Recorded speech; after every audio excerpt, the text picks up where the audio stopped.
HCIE-Collaboration, written, V2.0 H11879_V2.0 Real questions are shared free for your preparation. 1. What is the core reason why video conferencing supports public and private network traversal? A.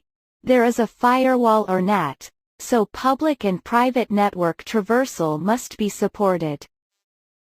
B. Signaling and media transmission channels are not unified. C. There is a media transmission address in the signaling, and the NAT device only performs address translation on the IP header, so public and private network traversal processing is required. D. Because the network performs address translation on IP packets. Answer: C.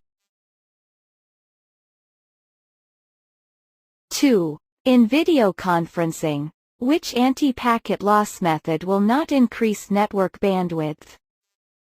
AARQ packet loss retransmission, BFEC forward error correction, C packet loss compensation PLC, D redundant coding.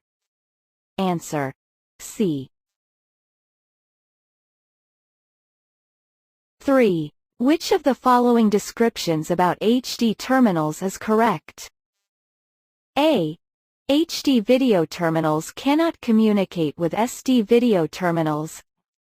B. HD video terminals must be registered to GK to communicate.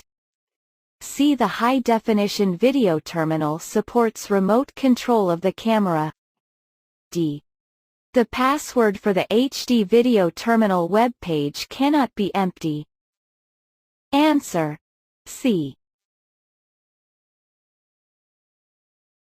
4. Which statement is correct about Huawei's video network recording and broadcasting solution? A. Only the SMC interface and telepresence central control interface can control recording and playback.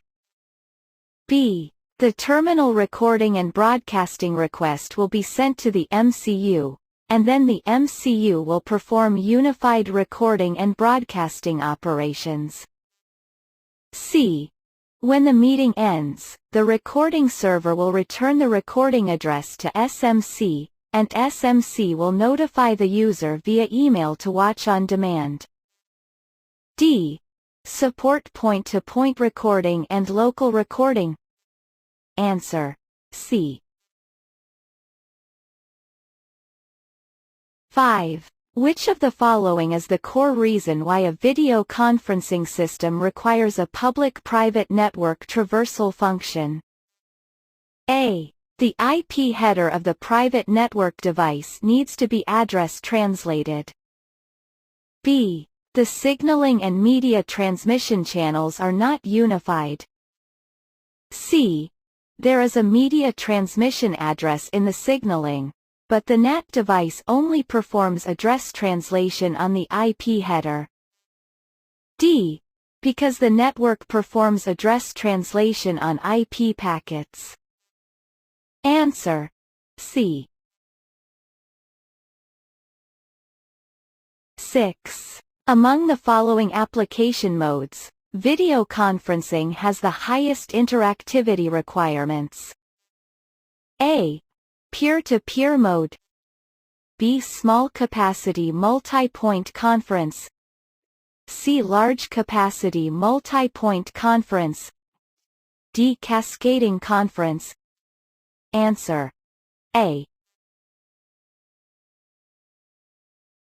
7. If the SMC conference administrator does not enable conference recording when booking a meeting, which of the following operations can he use to enable recording during the meeting? A. Enter the conference control interface greater than details, recording to start recording. B. Notify the SMC system administrator to perform the following operations: device management recording server, start recording. C. Enter the conference control interface greater than more recording to start recording. D. Unable to start recording. Answer. C. 8. The video system is a value-added service based on the communication network that integrates multiple media processing, including media communication. A.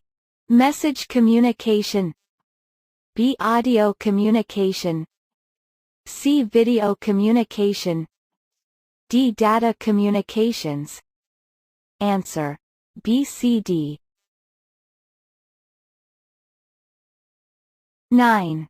The essence of a video conferencing system is audio and video communication.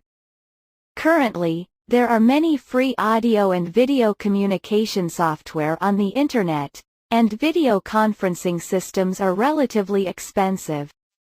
Comparing video conferencing systems with free audio and video communication software on the Internet, which of the following are their essential difference points? A. Different framework agreements are used. B. Use different cameras, microphones, etc. C. The encoding and decoding protocols used are different. D. Audio and video codec processing and effects are different. Answer. B, D. 10. Usually, the actual bandwidth occupied by video conferencing is higher than the conference bandwidth. What are the possible reasons? A. The IP data header occupies a certain bandwidth. B. Signaling interaction data occupies a certain bandwidth.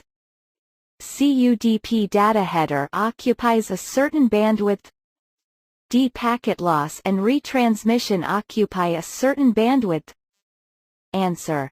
A, C, D.